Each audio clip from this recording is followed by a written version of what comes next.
Suportahan nyo yung mga nagsasabi ng katotohanan. Unahin nyo yan bilang Vice President ng bansa to. So BP Inday, tumayo ka na. Dahil pag hindi ka tumayo, baka maging ibang istorya ng bansa natin. BP Inday, ito na yung pagkakataon kasi bakit? Kapag namatay si Digong sa dahig, na alam naman natin lahat doon tayo papunta. Ikaw ang magiging pinakamalungkot at nagsisisi na Pilipino sa bansa natin. Bakit? Kung sinunod mo ang tatay mo na tumakbo kang presidente, hindi na kulong ang tatay mo, hindi na kaupo si Bangag.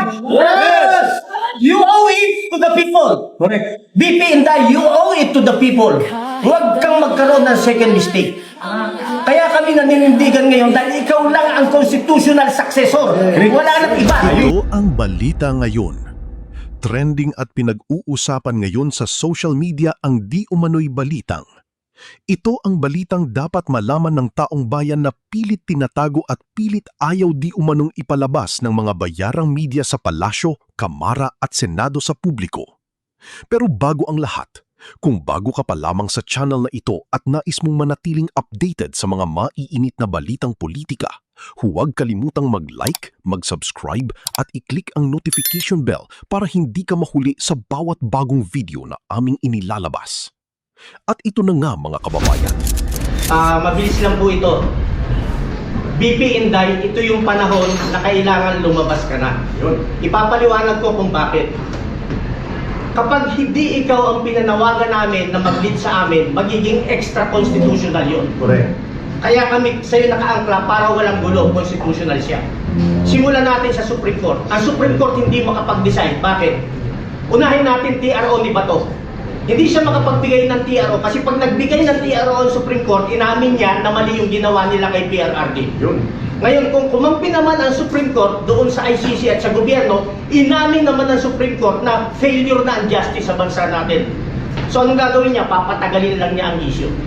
So, yun ang stand nila. So, hindi tayo pwedeng maghintay ron. Punta tayo sa legislative branch, sa House of Representatives. Hindi natin kailangan ipaliwanag. Doon nagmula ang kaguluhan. Punta tayo sa Senate, hati ang Senate ngayon.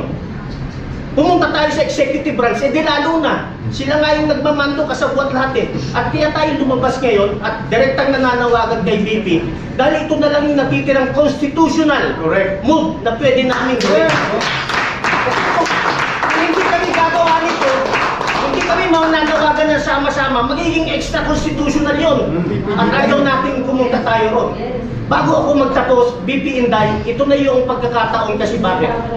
Kapag namatay si Digong sa dahig, na alam naman natin lahat doon tayo papunta, ikaw ang magiging pinakamalungkot at nagsisisi na Pilipino sa bansa natin. Bakit?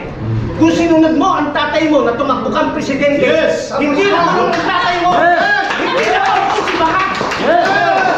You owe it to the people. BP Inday, you owe it to the people. Huwag kang magkaroon ng second mistake. Kaya kami naninindigan ngayon dahil ikaw lang ang constitutional successor. Wala nang iba. Kapag hindi kami sumigaw ng constitutional succession, magiging extra-constitutional yun. Ayaw namin mangyari. BP Inday, nandito kami, nananawagan, tumayo ka na. On behalf ng mga active military, bakit hindi sila makasuporta? Alam ko sa puso ko, dahil lagi natin silang kinakausap. Ang sagot nila sa akin, bigyan mo kami ng reason, Kap, bakit namin kailangan siyang suportahan? Wala siyang pronouncement. Ang gustong marinig ng mga active military ang ito. Alam ng buong bansa na windang na ang bansa natin dahil sa windang na Pangulo na yan. So bilang pangalawang Pangulo, hindi ko inuutusan ng active military na magkaroon ng kudeta o gumawa ng bagay na hindi naaayon sa konstitusyon. Pero putang ina, suportahan nyo yung mga nagsasabi ng katotohanan. Bilang Vice President. Yun ang gusto marinig ng ating mga active military. So BP Inday, tumayo ka na. Dahil pag hindi ka tumayo, baka maging istorya ng bansa natin. Maraming salamat po.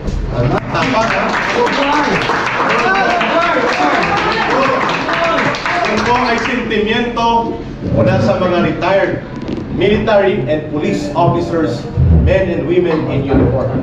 At naririnig po at maririnig yan na mga nasa aktibo. Hindi kami nag-uudyok. Kami po ay naglalahad ng katotohanan that the only constitutional legal succession sa kabulukan ng gobyerno na hindi magiging madugo, mapayapa at nasa legal na batayan ay ang pagpalit kay Marcos ng kanyang constitutional successor, none other than the Vice President. At yan ang itinutulak ng taong bayan. Yan ang itutulak natin sa mapayapang paraan. Kaya pakinggan natin ang riding community sectoral organization all over the country kay Brother Renz sa kanyang pahayag, and then open for question and answer to be led by the panel. Brother Renz, mula naman po sa grupo ng Duterte Riders Support Team, or Duterte Riders Support Group, at lahat ng Consolidated Riding Community, please, your statement. Ganun mga po sa ating lahat, sa aking mga napakinggan po dito sa aking mga magigiting po na nakasama, marahil para lahat po kanila na nasabi. Although, nire-represent ako po, hindi naman po lingid sa inyo. Mula po nung nakuha ko si Tatay Digong last year, March 11, so nagkaroon na po kami ng nakikita nyo po na lumabas sa kalsada, ang DRS, which is kahit saan po meron, nandun po ang Duterte Rider Supporters. And then kami rin po yung DRT, under naman po dun kay Founder Moises de Paine ng Cebu. Ang DRS po, Kuya Oini, nakasama po sa kanila. Ang inyong lingkod naman po ay ang Pangulo po ng Duterte Group Riders Philippines po, yung DGRP. So halos hindi po nagkakalayo lahat ng itinatag. So ngayon po, kumakataon po ng Riders Philippines po ng buong bansa natin. Ang panawagan ko lang po please po, Madam Sara, sana po ilig niyo po ang ating bansa na sobrang hindi lang po nila pastangan, niyurakan, sobrang panggagasa na po. So nakakaawa lang po dahil nga po, katulad po natin, karamihan po dito, mga may anak din po tayo. So unang-una pong tinitignan ko, bakit po ako muli lumabas? Ang inyong po lingkod nawala na po bilang nagsilbi po before sa Kabataan SK. And then nag-federation po ako ng school sa aming lungsod. Tapos so, ngayon po, kaya ako lumalabas dahil nga po, nakikita ko po, kung mapapansin nyo po, ang ating mainstream media po parang lagi ang balita na lang po puro kay sa BP Sara, lahat po, parang kung titingnan nyo po, everyday, kayo po, ang mga vloggers, di ho ba? Wala na ho dun yung merong ginahasa, pinatay, hinold up ng addict, riding in tandem. Ako po mismo, relative ko, ilang beses to, di ho ba? Inabot na lang. Laging wala na po yung gano'n, kinuhaan ng motor. So kailangan po natin ng peace and order. Kaya po, naaalala ko po lagi nung si Tatay Digong. Kaya kailangan po natin talaga na may magmunubo sa atin, legitimate, which is si BP Inday Sara. Yun lamang po. Yun. May I request everybody to please stand up. Congressman Jing, Brother Renz, ito po yung final call namin before the question and answer. Kami po ay nananawagan na ang pinagmumula ng kaguluhan ito ay si Marcos Jr. Siya po ang pasimuno ng sabotahe at kaguluhan sa Senado. Siya din po ang itinuturong mastermind of all evidence and all witnesses. Siya po ang nagpasimuno ng tinatawag na monumental restoration of graft and corruption in the country. At ngayon, lukmok ang buong bansa. Ikahos po at naghihirap ang milyong-milyong mga Pilipino. There is no solution clearly but for Marcos to step down. At kung hindi po siya magre-resign, hindi rin po kami titigil sa mapayapang pagkilos na ito. And there is only one way to move forward but to call on the Vice President to offer herself to lead the country and the people in a peaceful way, in a peaceful manner, in a peaceful action that will unify all initiatives calling for Marcos to step down and protect the institutions of democracy. Kaya po kami nananawagan. Let me Yes, Kong say this as a parting word. Tayo po lahat nagsakripisyo. Because we are not after kung sinong papalit, but we are after na matigilan na itong panggagahasa ng gobyerno ni Marcos. Kaya tayo, we have risked our lives, we have said words that may be taken by the government sa kanilang lawfare, yung oppression. Kaya once more nakikiusap po ako. I appeal to you, Madam Vice President, na if marami po na sektor ng mga Pilipino na nagsakripisyo, risking their lives, you have said you're going to become president. Why don't you sacrifice yourselves also together with us? Yes. Join the ranks of the people. Yes. And join us, and you should be the leader. Pag tumayo po kayo dyan, manawagan kayo, nandyan po kami lahat. Yes. Tama. We will support you. Tama. Yes. To our blood and death, we will support you, Madam Vice President. Claro. Yun lang po. Okay. Mga kababayan, open for question and answer. And pagkatapos po ng maiksing question and answer, ay magkakaroon tayo ng simple ngunit makabuluhang barbecue.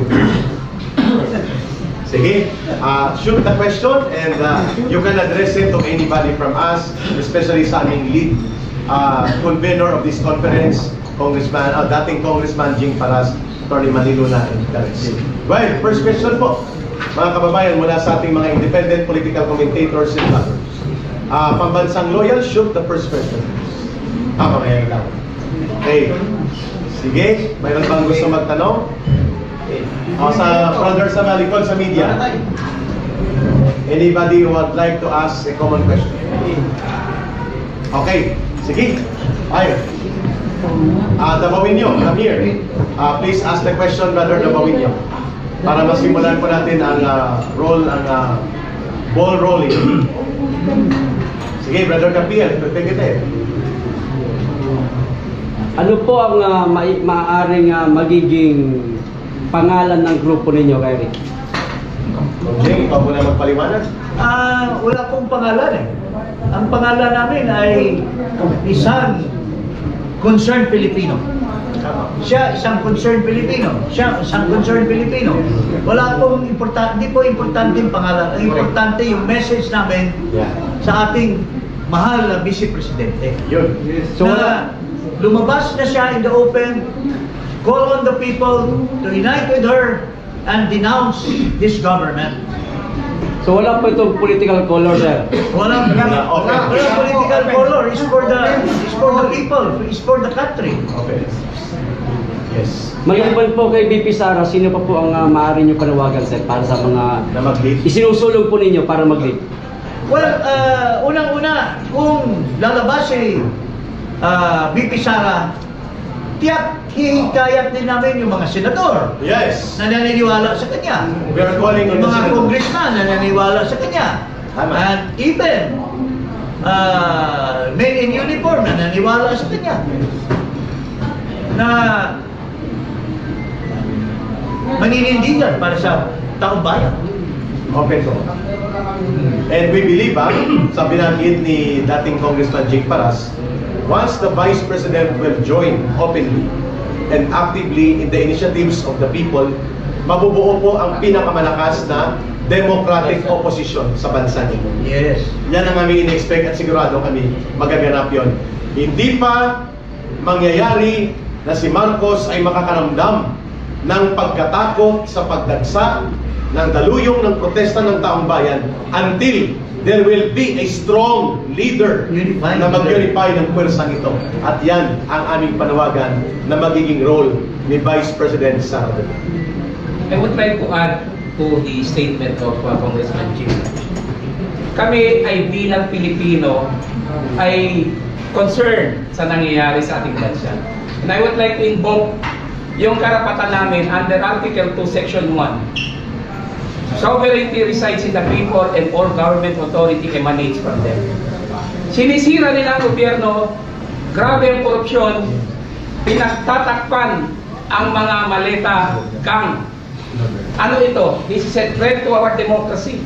And being the highest authority within the state, the body politic, the Filipino people has the moral and legal obligation to defend our democracy.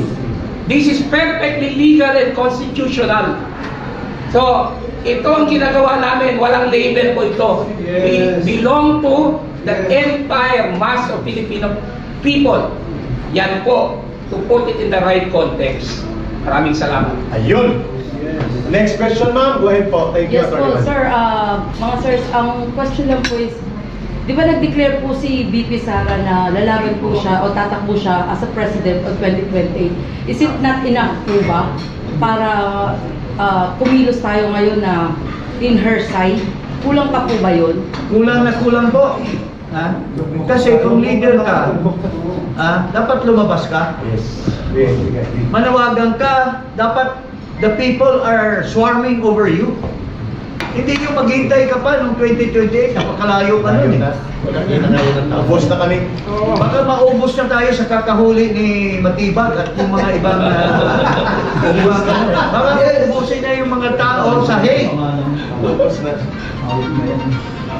Isa pa, there's a threat by Matibag. Sinasabi niya, although I consider it a bluff, kasi wala naman siyang pinakitang warrant when they were attempting to arrest Senator Bato, na merong mga lalabas na warrants against other personalities. You know, he's advancing that, and I don't trust this guy. Because doon sa ginawa niya sa Senado, I was there. I was outside together with the other rallies nung mangyari yun. Tapos ang dami niyang sinabi na hindi tugma sa reality. We were near him by a few meters. Wala siyang dalang Tapos warrant. wala siyang dalang warrant, and he is trying to effect a warrant na wala namang lawful authorization from the local court. Tapos ngayon, naglabas siya ng istorya na meron pang mga warrants against other personalities. Ito is the foulest I've ever heard from an NBI director. Kaya nananawagan ako kay Atty. Matibag to resign immediately. Kasi hindi na niya ginagampanan ng tama ang kanyang tungkulin. Politika na ang ginagawa niya. That is not the mandate of the NBI. Correct. Tapos, I'll just add, no? Yung sabi mo, isn't it enough? If you look at history, ma'am, even in the French Revolution, even in Cuba, why are there names of mga Che Guevara? Sa French Revolution, yung John Paul Marat, and in Myanmar lang, sa ASEAN, si Aung San Suu Kyi, lumaban, mga military pa ang kalaban. They stood up and was supported by the people. Kasi kung walang mag-unite, may kanya-kanyang leader yan at mag-away-away. Pero isa lang tinitingala ng lahat, si BP Sara lang. Kaya dapat nandiyan siya sa harap natin. Tama. At maniniwala tayo lahat. At hikayatin tayo. You know, if there was Moses, she is the modern Moses. She will bring us to the promised land. Correct. We agree. We agree. Agree. Yes, ma'am. Sir, last follow-up question.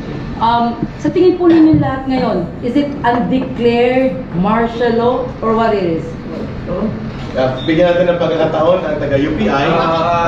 Si Ray muna. Kasi Alam na natin yung problema ng bansa. Hindi na natin kailangan pag-usapan. Alam natin, bago kung sagutin yung tanong mo, kailangan i-trace back natin eh. Sino, tumayo ka na! Yes! Yes! Ito na yung tanong mo na undeclared martial law, sabi mo. Hindi nyo ba na-feel? Feel na feel po. That's why it is Yung compare undeclared. nung martial law na dineclare noon ng tatay niya at ngayon na sitwasyon, halos parehas ang paggawa. Mas maselan pa. Noon, officially, ito, silent. Yun ang sagot. Official yan. Huwag kayong magkaila. Hindi Tama. kayo bulag. Yes. Wala, nararamdaman nyo yan. Tama. Yan po. Tugtuhan ko na, napaka-importante. BP Inday! BP Inday! Lumabas ka lang, manindigan ka. Anyway, dinudurog ka na eh. Tama. Kaya lang nananatiling nakatayo si BBM. Kaya nananatili siyang nakatayo ngayon. Durog na rin pagkatao niya eh.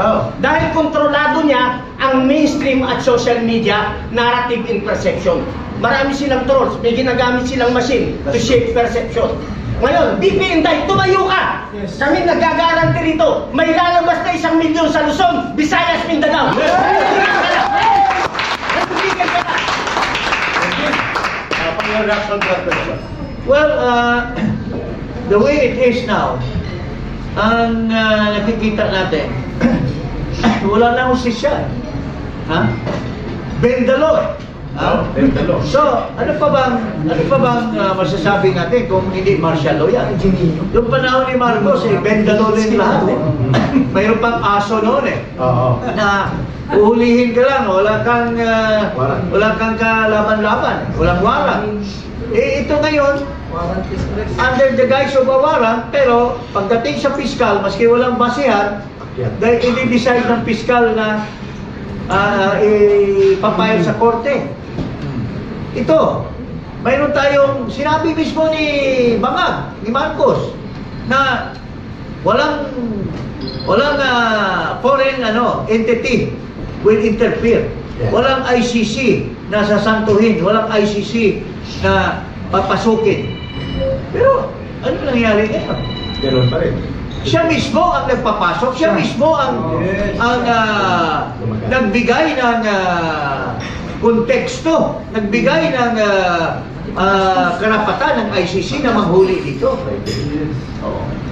Sinasabihan daw niya si Matibag na sinasabihan niya ang gobyerno na wag kayong there is no order from me to warrant to arrest Bato. Pero ito yung sabi niya, pero yung ginagawa sa pailalim, sumugod as declared by Senate President Cayetano. They were even in battle gear. Giniba nila yung likod ng yung pagitan ng GSIS at actually kaya napilitan nagpaputok si Aplasta because they were already inside Senate premises. So lahat ito puro kasinungalingan, and that is what Marcos Sr. did in the past. It's all lies. Yung mga henchman ni General Ver, yung lahat ng mga even yung kay Enrile na false ambush. Lahat yun ingredient ng isang martial law. Kasi walang katotohanan They have to pretend na mayroong katotohanan pero it's all pailalim lahat. So wala tayong laban dyan kung ganyan ang gobyerno natin. Okay. Sige sir, your next question. I'm Walter Danusa from Ronda, Balita, Pilipinas.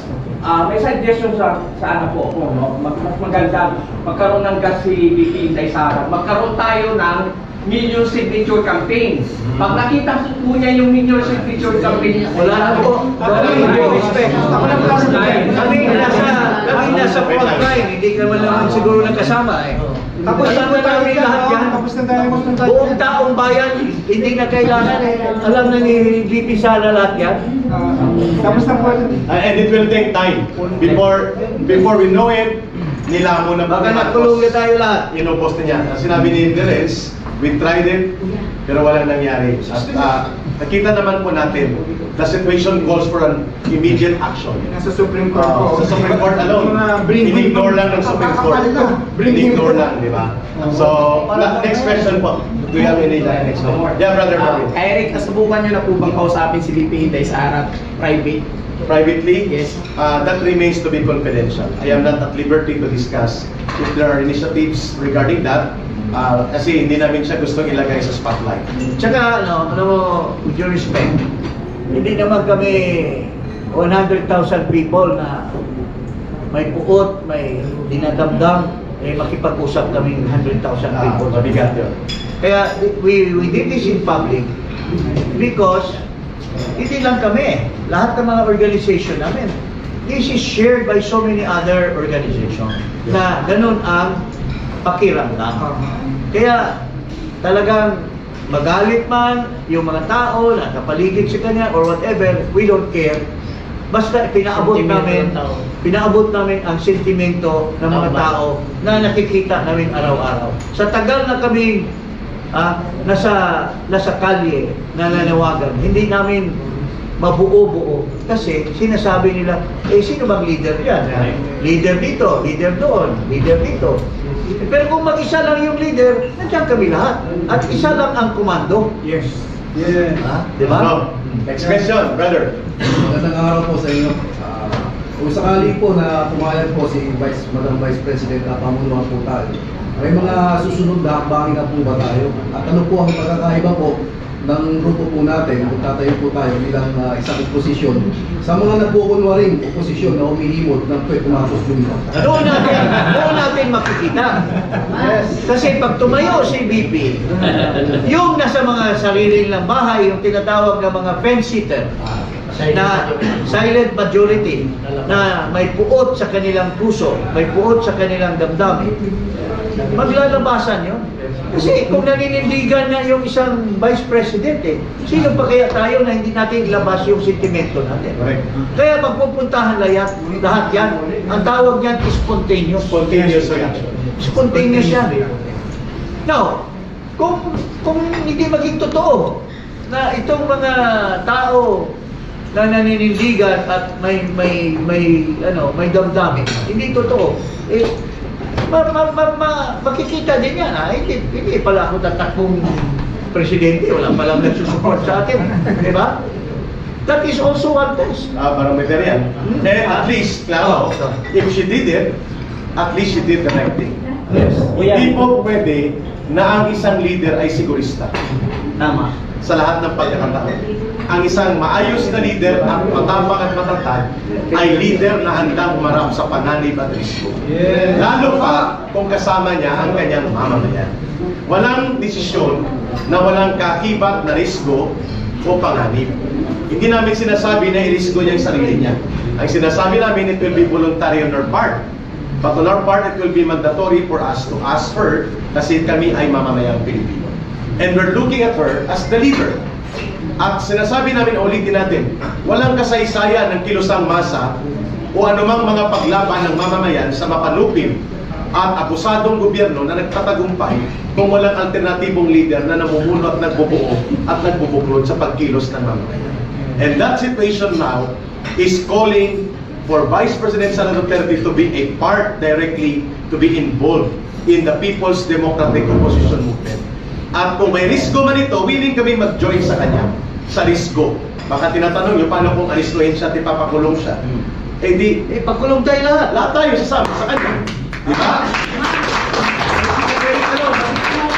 Wala pa kong pera. 6 ang kasong kinakaharap ko. Linggo-linggo may hearing ko ako, mga kababayan. I could have decided to escape. I could have stayed abroad at nag-asylum. Ba't ako bumalik? Yun ang tanong sa akin ng mga kasama dun sa US, sa Canada. Alam mong maiipit ka, ba't ka babalik? Anong sabi ko? Mahirap po talikuran ang konsyensya na sinasabi sa akin I should be part ng pagkilos ng taong bayan. Baka sinasabi mo lang dahil hindi ka naman Vice President. The more that the Vice President should be standing tall for the people in the country because she has the mandate and sovereign will granted by the people sa kanya. Niya yung bumoto. Kami nga wala eh. Kuya Eric, dito ko na po. Si Kuya Eric po, sa kanyang sinabi ko ngayon, yung po dapat ang ating pinuno na namumuno. Yung meron po tayong patriotism na wala doon sa taong namumuno sa atin ngayon, which is si BBM. So, mapalit po tayo, meron pong mga kagaya po nito mga tao na mayroong pagmamahal sa bayan. Yun, thank you. Isa. Hindi ito para kay after you hindi ito para kay BP, matalino siya abogado yan. Ito ay para sa ating lahat. Ang sitwasyon natin ngayon parang isang palubog na kumpanya. Yung presidente wala na talaga, corrupt.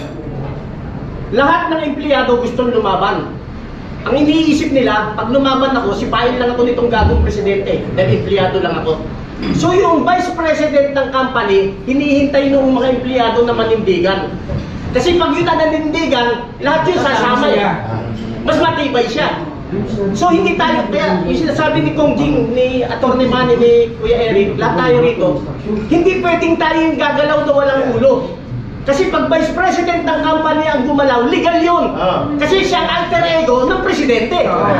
Bago lumubog ang kumpanya, kailangan i-save niya yung company. So, hindi tayo matatakot na lumaban kung nanindigan na si Sara. Bakit? Hindi tayo pababayaan ni Sara Mayroon tayong... So, kailangan, Bibi, maintindihan mo ito. Bago lumubog ang bansa natin, manindigan ka na. Ayun! Sabi ni brother, by faith. So kung itong ginagawa natin ay may basbas ng Panginoon, ito yung lalabas na sinasabi ni Kong Jing Taas, another voices. Biblically speaking, ibigyan tayo ng Diyos kung tatayuan tayo ni Vice President Inday Sara Duterte. Okay.